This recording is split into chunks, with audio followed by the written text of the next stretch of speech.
This armoured reconnaissance unit is part of the Rapid Reaction Force. Their mission? To serve anywhere in the world at a moment's notice. One enemy Sabre heading north. Am observing, out. They are the eyes and ears of the army. Their task is that of the information gatherer and disseminator. They use the instinct of the poacher, combined when necessary with the use of speed and aggression. Their commitment is total, yet they are all volunteers with full-time civilian jobs. The civilian job, I drive for a wine spirits firm. I'm a delivery driver for them. So what I do in a week compares to nothing what I do in a weekend. I've been in the actual TA for now nearly 11 years. I've enjoyed every last minute of it. Well, in civilian life, I'm a construction electrician for an industrial company on a chemical plant. At present, I'm a police officer with the Cheshire Constabulary stationed at Chester on the Armed Response Unit. I'm a company director of a small heating and ventilating firm. They are all soldiers in the Cheshire Yeomanry, now formed as C Squadron of the Queen's Own Yeomanry.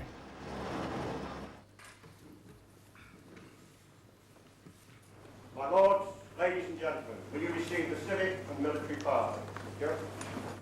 Their history stretches back over 200 years and has taken them from the plains of Cheshire to service in South Africa, Palestine and Syria. In March 1996, their 200 years of service was recognised when they were granted the freedom of the city of Chester. The motion before the Council is that in recognition of the links which the city of Chester has with the Cheshire Yeomanry Squadron, the Queen's Own Yeomanry, and as an expression of the goodwill and esteem in which the squadron is held, Chester City Council hereby requests that on all ceremonial occasions, when members of the squadron are marching within the city, they do so with drums beating, colours flying and bayonets fixed, or such other ceremony that may be proper at the time or appropriate to the occasion.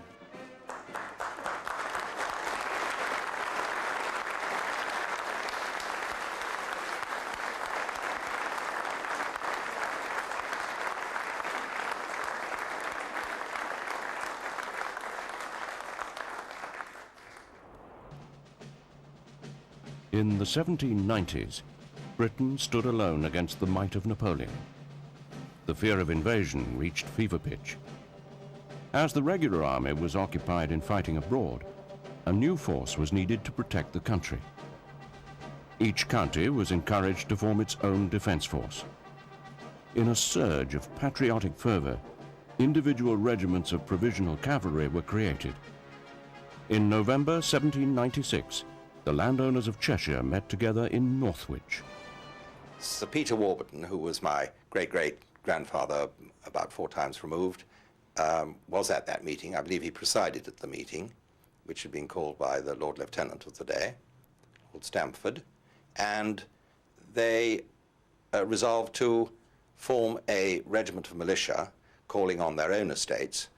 You see, all the officers who'd have been in the early regiment were all landowners, some of them, as in my own case, families going back many hundreds of years. So they had estates with yeoman farmers on the estate who were required, as part of their agricultural leases, to provide one man, I believe, and a horse. The bigger farmers would provide both, and the smaller farmers would provide either an able-bodied soldier or a horse. In January 1797, 15 officers received their commissions from the Lord Lieutenant the Earl of Stamford. 6 troops were formed, and the Cheshire Yeomanry was born. The system of each tenant farmer having to produce a man and a horse formed the basis of the yeomanry for the next 100 years, as Ted Burgess remembers. Well, a grandfather took over the farm at Brookhouse Farm, Tarvin, in 1846, and in the agreement with the landlord he had to provide 1 man and a horse for the yeomanry, which is general practice on all the estates those days. Sometimes it was the son, sometimes one of the workmen. It all depended on how they were fixed. In 1803, the Prince of Wales gave the regiment permission to wear his triple feather crest and to call itself the Earl of Chester's Regiment of Cheshire Yeomanry. Their commanding officer was Sir John Fleming Leicester, the owner of Tabley House, and one of the most influential men in the county. They received little financial reward. In return for a small government grant, each man had to provide his own horse, sabre, pistol, and uniform. Although enthusiasm was high, there was a system of fines to ensure punctuality and good turnout. Invasion fears got progressively worse, and the yeomanry was kept in a constant state of alert, ready to mobilize at the first alarm from warning beacons stretching from the coast across the country. If the beacons were lit, the yeomen had instructions to ride immediately to pre-arranged points, where their squadron leaders would open sealed orders. In an order of November 1803, Colonel Sir John Fleming Leicester recommended that each soldier should immediately supply himself with the necessaries as here specified, and which they must have in constant readiness in their cloak bags. 1 worsted or flannel nightcap, 1 flannel waistcoat with sleeves, to come well down over the loins, 1 pair flannel drawers, 2 shirts, 2 pair worsted stockings, 1 pair strong shoes, razor and strap, currycomb and brush, pipe clay and black ball. After the defeat of Napoleon at Waterloo in 1815, the threat of invasion finally receded. The need for a home defence force against foreign invader was no longer so immediate. The role of the yeomanry began to change.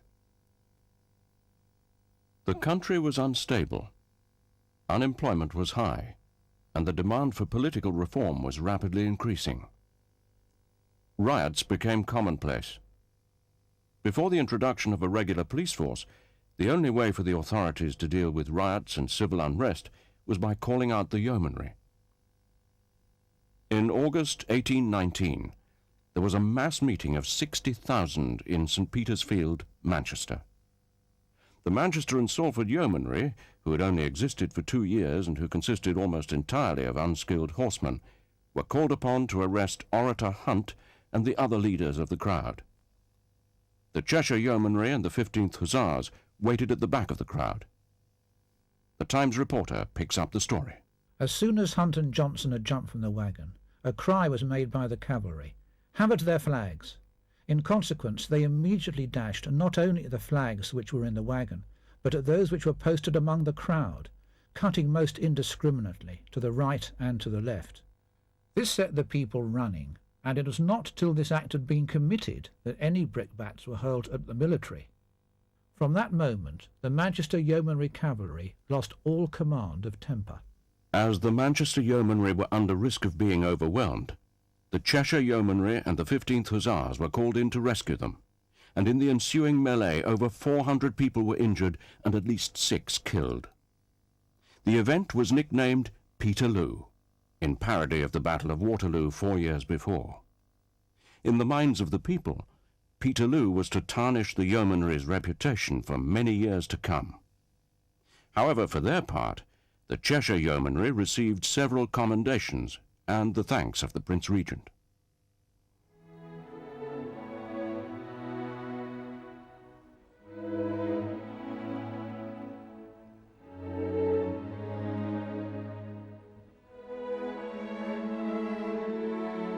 Slowly, peace was restored to the Cheshire countryside. At Tabley House in 1826, Sir John Fleming Leicester, who was still Colonel of the Cheshire Yeomanry, was finally raised to the peerage and became Lord de Tabley. He had worked long and hard to achieve the honour, and was so pleased that he had the portrait of himself in yeomanry uniform by Joshua Reynolds over-painted to show off his new peer's robes. With the establishment of a regular police force, the yeomanry was able to concentrate on practicing their cavalry skills. In the long years of the Victorian peace, their life became a round of drills, camps, and reviews. Although by 1888 they were allowed to serve outside their home county, they were not allowed to serve overseas. In 1889, His Royal Highness the Duke of Cambridge, who was Commander-in-Chief of the British Army, watched the Cheshire Yeomanry manoeuvring on the Rue D at Chester. Afterwards he said, It is astonishing to me how a force composed of officers, men and horses with only 1 week's training yearly can go through a field day in such a favourable manner as they have done. I have now seen a good many yeomanry regiments, but I have never seen one better mounted, better equipped, better turned out, or one that could do a better field day than the Earl of Chester's Yeomanry Cavalry. As the new century began, the role of the yeomanry was about to change again. Britain faced a difficult colonial war in South Africa. In 1899, the War Office decided to supplement the regular army in South Africa with a trained mobile force. For the first time, the yeomanry were allowed to serve abroad, not in their own regiments, but in companies of the Imperial Yeomanry. They were to fight as mounted infantry, exchanging their sabres and carbines for rifles and bayonets. Men from the Cheshire Yeomanry served in the 21st and 22nd companies.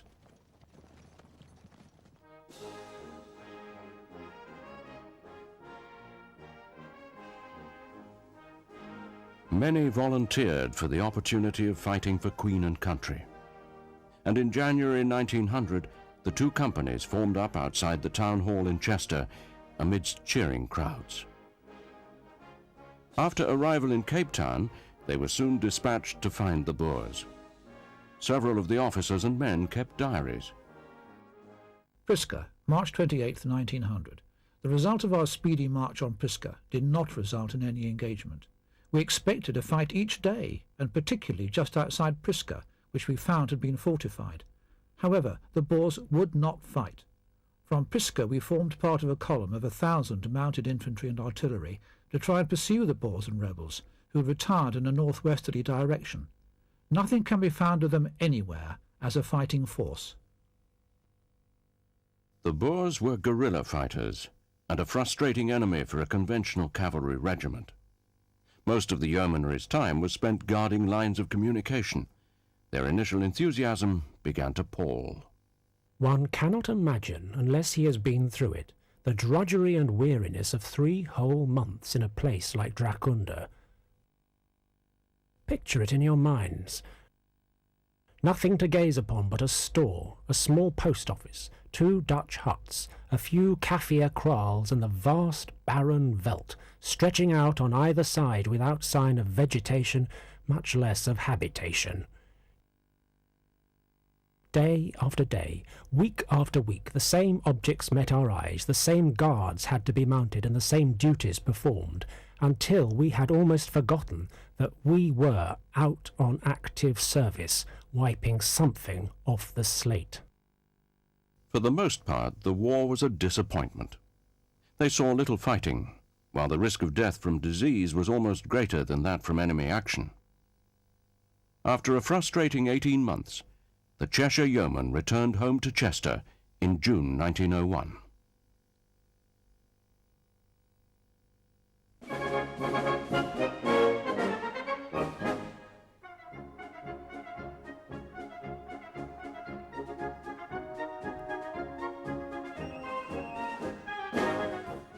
Back home from South Africa, the yeomanry reverted to their peacetime round of training, drills and camps.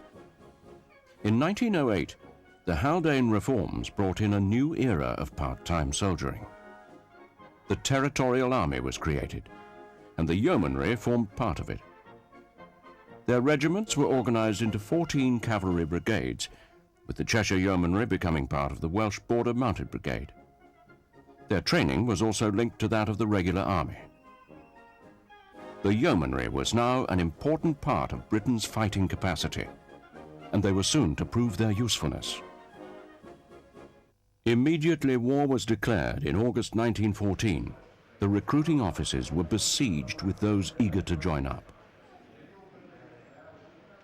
For the men of the Territorial Army, mobilization took place within a day of the outbreak of war. Peter Egerton Warburton's father was a young lieutenant. He went to war with the Arley troop, which was the Arley estate, which was his home, and he would have taken with him a full complement of yeomen of all ranks, non-commissioned officers and troopers and yeomen, from the estates, from the farms and holdings on the estate. The Cheshire Yeomanry was dispatched by train to Norfolk. Their job was coastal defence, and they patrolled a sector of the east coast covering 20 miles south of Great Yarmouth. Apart from the occasional Zeppelin raid, it was largely a period of inactivity. All ranks volunteered to serve abroad, and finally, at the end of 1915, the regiment received orders that it would at last be going overseas, but not as cavalry. So what they did when they sent us out, they dismounted us, see, because they're short of infantrymen. See, we were mounted infantry, see. So they took the horses off us and kept us out on the foot. So which was better, because I hated to see the poor horses getting killed. They sailed to Egypt, where they fought against the Turks. Here, the 2nd Duke of Westminster, who was a major on the strength of the regiment, was to excel himself. My forebear, the 2nd Duke, bought these armoured cars. Well, in fact, he didn't buy the armoured cars, he bought the Rolls Royces from Crewe. And he raised this squadron in the First World War. And he manned it with people off the estate, and it was called the B-Eaton Squadron of the Cheshire Yeomanry. And he offered himself, in the immortal fashion, to the military authorities in France, who said, we regard cavalry as on horses, and they were still horse-bound at that time. And he was told to go away. Anyway, so he said, well, I'm not standing for that. I shall offer myself to the Navy. And so he offered himself to the Navy, and the Navy thought it was a thoroughly good idea. You know, this was a bit of forward thinking. And instead of having cavalrymen on horses, have them in armoured cars. And the armoured car basically was a Rolls-Royce chassis. He cut the top off it and put a Maxim machine gun in it. And he up-armoured it a bit. And then put his butler and his gamekeepers in, and everybody else who sort of put their hands up. I mean, it was a case of, I think, you, and you. Having travelled to the Middle East in his own private yacht, the Duke and his armoured troop were asked to rescue British merchant seamen who had been taken hostage by the Senussi tribesmen who were allies of the Turks. He, in those days, I think, travelled something like 300 miles through the desert with no navigational aids, not having a clue, really, where he was going, with limited mapping. And he ended up at this oasis. The mission was a complete success, and 91 sailors were rescued. In 1917, the Cheshire Yeomanry moved to Palestine, where they became part of the 10th Battalion of the King's Shropshire Light Infantry. Conditions were hard.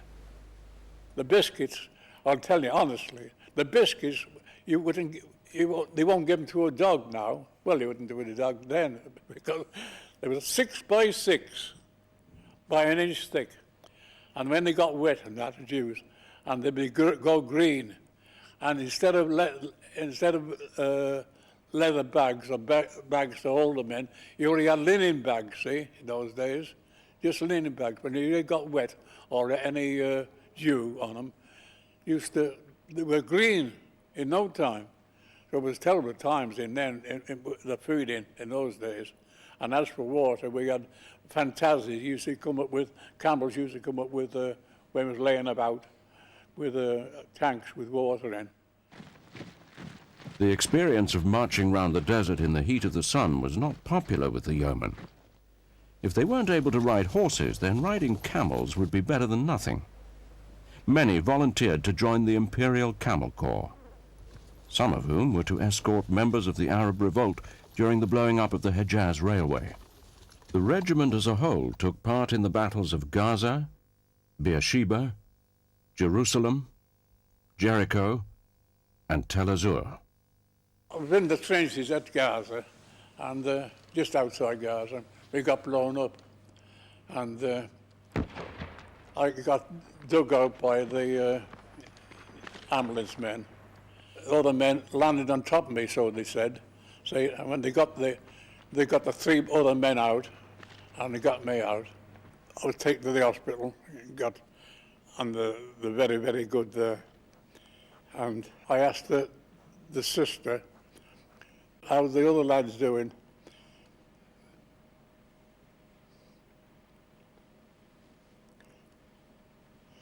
They weren't with us anymore. He was the only one left. Jerusalem finally fell in early December 1917, and General Allenby triumphantly entered the city. Apart from service at the front, towards the end of 1917, the yeomen spent much of their time as temporary road builders, improving the line of communication. The enormous shortages of men on the Western Front meant that in early 1918 the regiment sailed for France, where for the last few months of the war they fought as infantry in the trenches. They took part in the battles of the Somme, Bapaume and Epée. This was bitter fighting, moving forward to occupy the German trenches, which were heavily defended.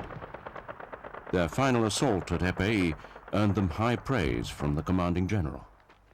Your old battalion did one of the finest bits of work of the whole show. After fighting from 5:40 a.m. on September 21st until night, having heavy casualties, I had to call on them again to take a certain strong post before daylight. They went in at 12:30 a.m., killed over 100 Boche, took 200 prisoners and 30 machine guns. They are all heroes.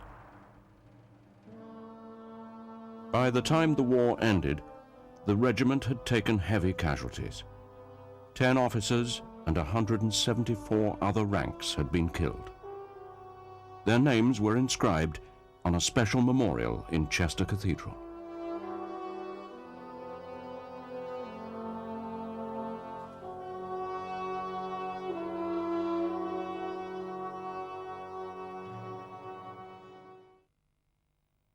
With the return to peace, Colonel Egerton Warburton was made the new commanding officer with the task of rebuilding the regiment.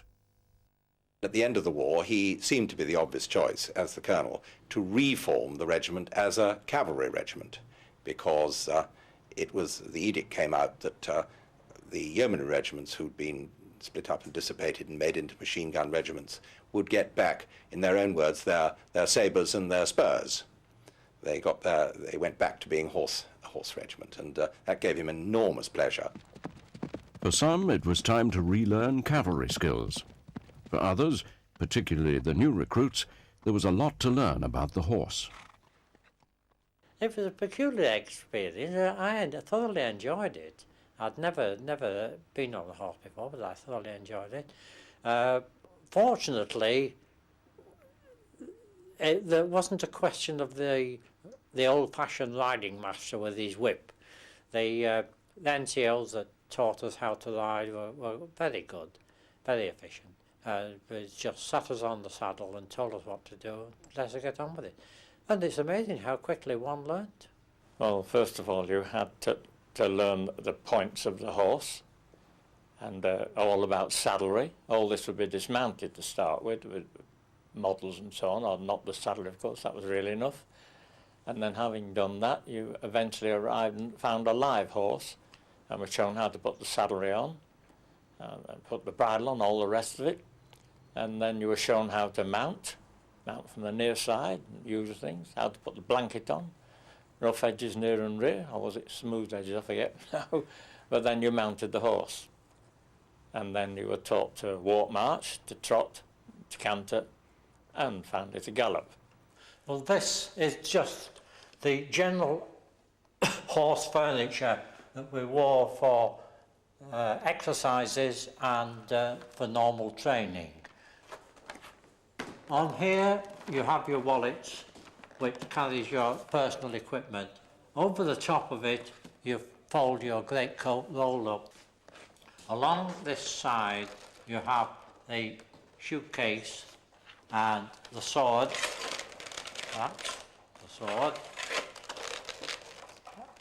Under normal circumstances, normal training, you don't worry about carrying spare shoes, but in the field you carry 2 spare shoes in that. And also 10 pounds of feed, horse's feed, carried there. In addition, you have your canvas bucket just hung on. The horse and rider, when the rider had a complete kit on and the horse was in full marching order, You've approximately anything from 18 to 20 stone he was carrying. A yeomanry troop is made up of 32 members and a troop leader. And we ride in sections of 4 on exercise and then as a troop in line or in sections behind each other. We had a Lee Enfield 303 and of course we had the Sabre. And those were of course we carried on the horse. So we had to learn how to get on the horse by first you had a bucket on one side of the horse which your rifle went in, and you had a thing where the Sabre went in on the other side. So then you had to learn how to get on with these and mount the horse. Did anyone expect to use their sword? I wouldn't think that swords had ever been used really since the Boer War. They looked very nice. They were very sharp. You toasted your bread on them and things like that, but you know, we never got into close combat at all. Yeomanry camps were quite a feature of the yeomanry and looked forward to immensely by the chaps because we were very leniently treated. We would start off in the morning with reveille, usually at 6 o'clock, water feed the horses, then we'd have our own breakfast, and then we'd go on parade about 8:30 to 9, and there would be riding exercises then till midday. Then we'd come off exercise, water and feed the horses, and then in the afternoon we'd have lectures or small arms drill, rifle, sword drill, and then of course the evening was free. Although the yeomen enjoyed their cavalry training, as the political situation in Europe worsened throughout the 1930s and the threat of a modern mechanized war began to loom, many wondered whether the days of the horse cavalry were numbered. During that period, of course, a lot of the regular cavalry regiments were being mechanized. But of course, there was not enough vehicles or tanks or even guns for all yeomanry regiments to be mechanized. And I think the yeomanry regiments were great family regiments, and they wished to stay together. And provided we were allowed to stay together and we had our horses, we were prepared to go on, probably thinking that some time would come when we would become an armoured regiment. On the 1st of September 1939, the regiment was mobilized in preparation for the war that was declared 2 days later. It was a process that had been well rehearsed. They moved to Whitwell in Derbyshire. The first task was to assemble more horses. Parties went out to various parts of the country where they collected. I went to Melton Mowbray in Leicestershire and brought about 20 horses back. And of course it was really, we went to farms where the new horses were, and it was very sad really because some of these horses, which were thoroughbred horses and hunters, had been used by families for years, you know. And girls were crying, parents were crying, and were commandeering these horses. And I think they were paid about £40 for them, no argument. There's the money, and we took the horses. A lot of them had head collars. All of them had head collars, but attached to the head collars were labels. And one in particular I remember that I brought and kept, in fact. It said against, on the label was written, "Against friend or foe, I do my best." And it was quite emotional, really, taking these horses off families who had nurtured them, really. The horses and men had a few months for training before the news came through that the regiment would be joining other yeomanry cavalry regiments to form the 1st Cavalry Division, and that they would be posted abroad. Although their destination was top secret, word soon got out that they were bound for Palestine. During the very cold winter of 1940, they faced a long train journey across France in almost Arctic conditions. On the journey, it was absolutely perishing. I can remember being issued with a ration, and it was 2 slices of sun-tinned meat. Dreadful stuff. But it froze hard, and it froze to the metal of the mess tin. So when you opened it, nothing fell out, and nothing was there. Till you looked in the lid, there it was stuck to the lid. And you sort of pulled it off, and it cracked. with crystals of frost.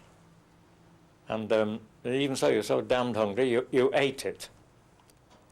And also, of course, if you did duty in the horse boxes, that was good in a way, because there was heat from the horses. Particularly if you could push between two of them and pat them on the shoulder and then stand between them for a while, you might get warm.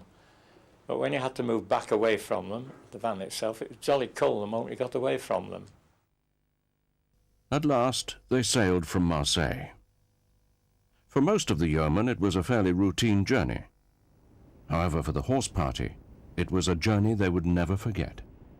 As of course, horses make a terrible mess. And as you can guess, when you've got all that few hundred on board a ship, you know, very much of a mess. So you couldn't chuck all the dung and the manure and that overboard during the day, because, as you know, there's a lot of straw bran and Lord knows what in horse dung, and it would float and give direction to the ship and the convoy. So it was all stacked up down on one of the lower decks beyond two great iron doors, which were not going to be opened until it was completely dark. And so you had a great pile of this stuff, and goodness knows how many feet wide and how many feet high, and it stunk to high heaven, acidy, ammonia sort of stink to it, made your eyes water like mad. And you put some shackle ropes together, fixed them to the iron stanchions, and then you got your shovel, and you shoveled the SH1T for all you were worth through the hours of darkness until you got rid of it, more or less, the whole lot. And it seemed to go on like that day after day. And when we arrived at High for the horse party, I was just about exhausted. It was January the 11th, 1940. I remember it because it was my 21st birthday. And I walked off that ship totally exhausted. We were billeted at Sugden-Smith barracks, which were in fact a peacetime barracks in Palestine. And the main job now really was to get the horses fit. And for the next 2 months at least, we just walked the horses, walk lead as we call them. And eventually, of course, the horses were brought back to full health and strength. And then we started mounted exercises and the patrols in Palestine on internal security. Their job was to keep the peace between the Jewish and Arab communities. We started patrolling out into the hills, working in conjunction with the Palestine police. We would surround a village on horses, and they would go in. We weren't allowed to go in. We had one occasion when we were called out in aid of the civil authorities, when we went on to street patrol in Haifa armed with pick helves. We stayed out overnight, went back into Sugden-Smith barracks the next morning. We had no excitement. Nobody attacked us. Well, I found Palestine, as regards militaries, it was somewhat monotonous. It was sort of patrolling to the Arab villages and making sure all was in order, and then riding all the way back to wherever you were billeted and so on, yeah. We didn't get much leave, as a man with horses doesn't. Infantry all go half a regiment at a time, and we were lucky if we went sort of the regiment was divided more or less into four, shall we say. So you had to wait weeks before you got any leave, as you just can't walk off and leave horses. Finally, the monotony of barrack life and police patrols was broken, when in June 1941 they received orders to cross the border into Syria. They now faced a conventional enemy, the Vichy French, who were still allied to the Germans. It was going to be our first taste of action, wondering what it would in fact be like as a mounted unit in a modern role, in modern warfare role. Of course, they found the ideal job for us, because what in fact we did was we acted as flank guard to the Australian infantry battalions. They were aware that the French had some cavalry, Spahi cavalry, and we were to prevent them from coming down behind the advancing Australians and doing some damage. And I think that was the role we fulfilled. They were fighting in mountainous countryside with very deep valleys, narrow paths and fast-flowing rivers. Horses were ideal for the task. However, they were vulnerable to air attack. I was with about 6 horses right up against a cliff, sort of. We were on a road and there was a cliff side, and I got right into the cliff side. We saw these two planes come over and we thought they were one of ours, but they were French, they were Vichy French. And the next thing, they spotted us, and down they came, firing their guns.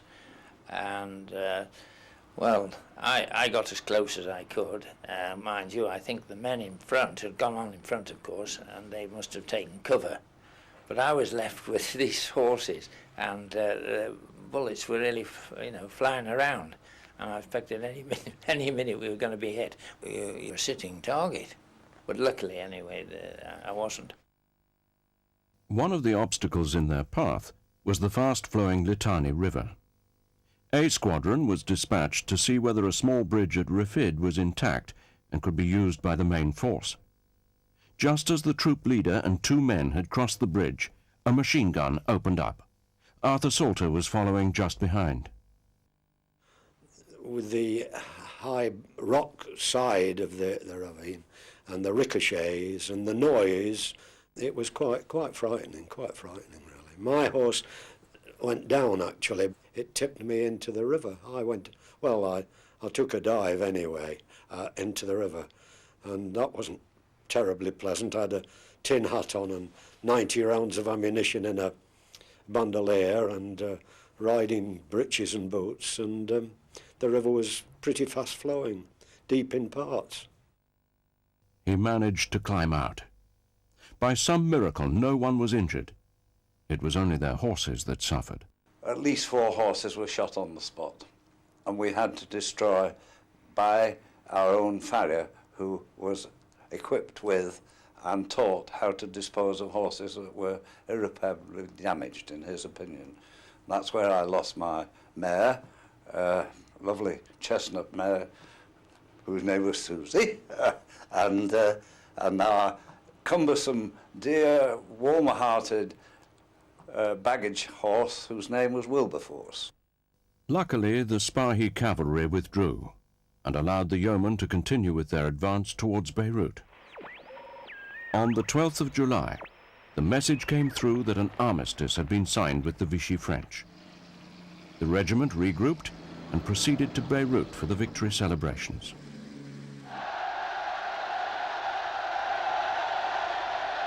There, they provided a guard of honor for the victory parade.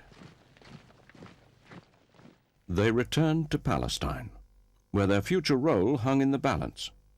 The military hierarchy seemed to be uncertain what to do with them. At one point, they were going to become mounted commandos on the Turkish-Syrian border.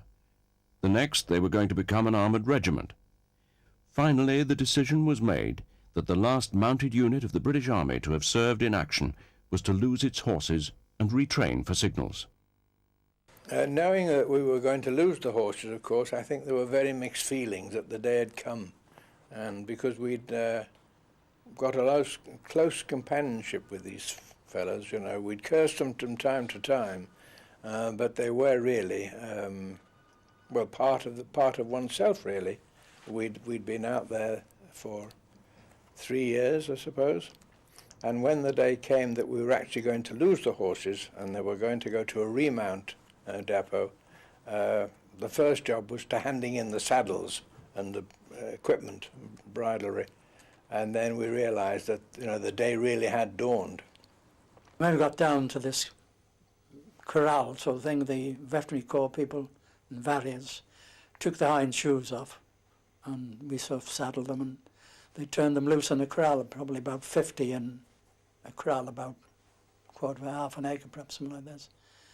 But then we went into town and came back, and we'd had a few, and we shouted the horse, and various horses came up, and we rode round the corral, and like something mad. But no one was injured, fortunately.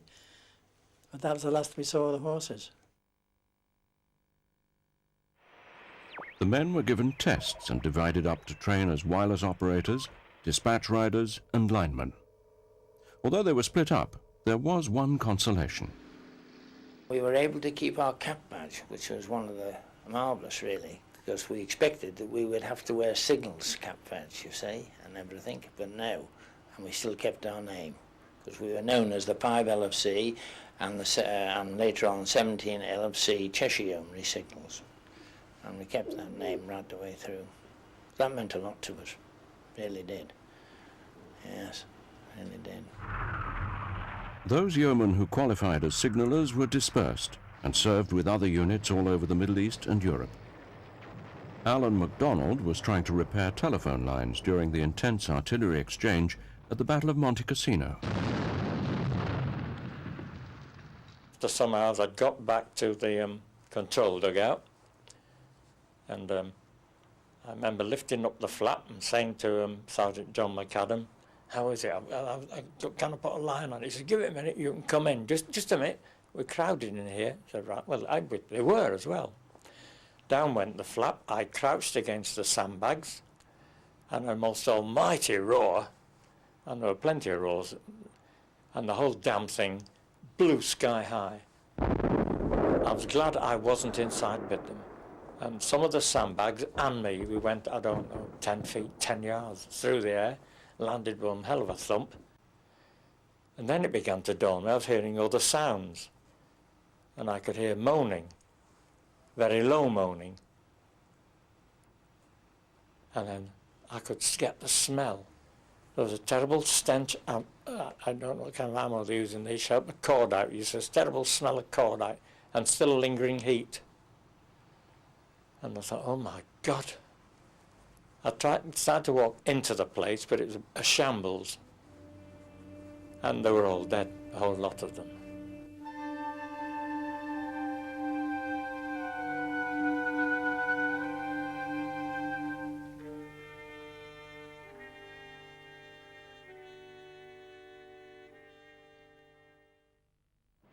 After the war, the regiment returned to Cheshire to face many years of army reorganisations and changing roles.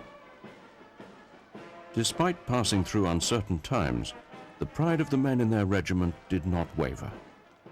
When in 1961 they received a new guidon or colour, soldiers past and present turned up at Chester Castle to take part.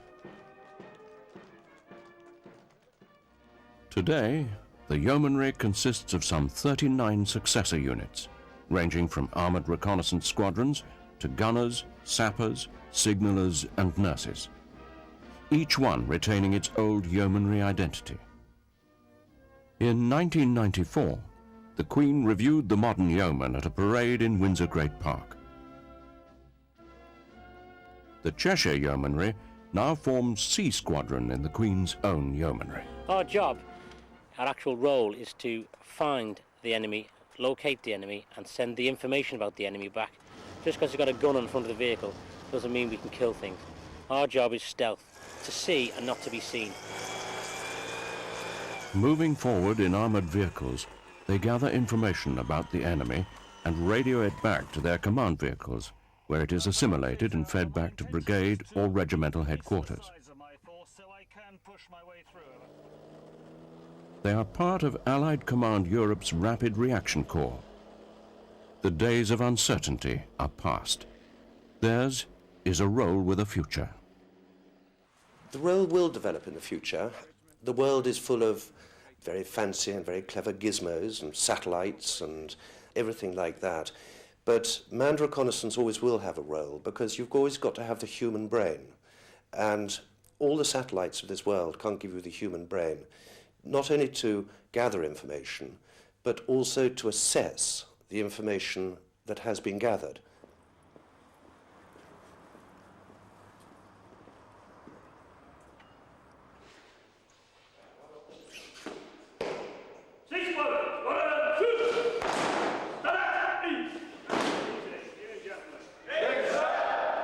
Like their forebears, today's Cheshire Yeomen are part-time soldiers. They turn up each week for drill night, for the regular training weekends and annual camp. Right, it's a 30mm, it's a quick fire sight. Support in his neck, grab hold of him and rip him across. Support in the head at all times. And then out the front of the wagon goes your cartridges, not into a bag in the turret anymore. just shoot out about 25, 30 metres in front of the vehicle. Hey, bow! Down! The level of training and commitment is very high. It's basically a full-time job. I mean, the squadron as such is run, the equipment, the manpower and everything is exactly the same as a regular recce regiment, except that we are trying to do it in 2 weekends a month and 1 night a week. Right, you will be going down to see the Warrior, which is down on the Fusiliers tank park. I'll be splitting you into 2 groups. What binds them together and keeps them coming back is a strong sense of camaraderie. Out of uniform, we get together, we have meals, we go out, we bowl, we do all sorts of things. Compact group, we seem to hang together more as a group than we do with other friends. You seem to get moulded into a group and you stay together. And when you're out on exercise, it's just one long laugh. You know, it can be raining, it can be miserable, you can be tired, you can be hungry, but there's always somebody who'll say something that will make you laugh. Lord Mayor, may I have your leave to march the squadron from the city of Chester? You have permission. Thank you very much.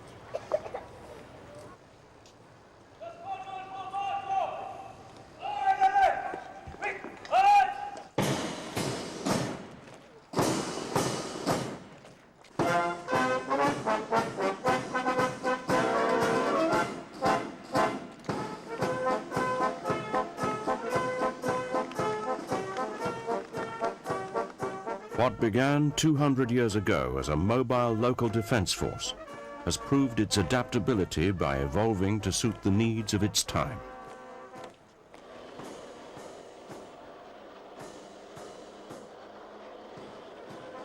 Now totally integrated into the modern army, the Cheshire Yeomanry has an important role to play. After 200 years, the spirit of the yeomanry lives on. The yeomanry spirit really could be summed up with that a combination of a sense of professionalism and a sense of fun. We work hard when we are required to work hard, and we have our fun when we can. The yeomanry spirit, I think, is second to none. There was a saying, all cavalrymen muck in. In other words, if you're a cavalryman, you help everybody, irrespective of rank, and you always help each other out of any difficulties or problems. A great feeling.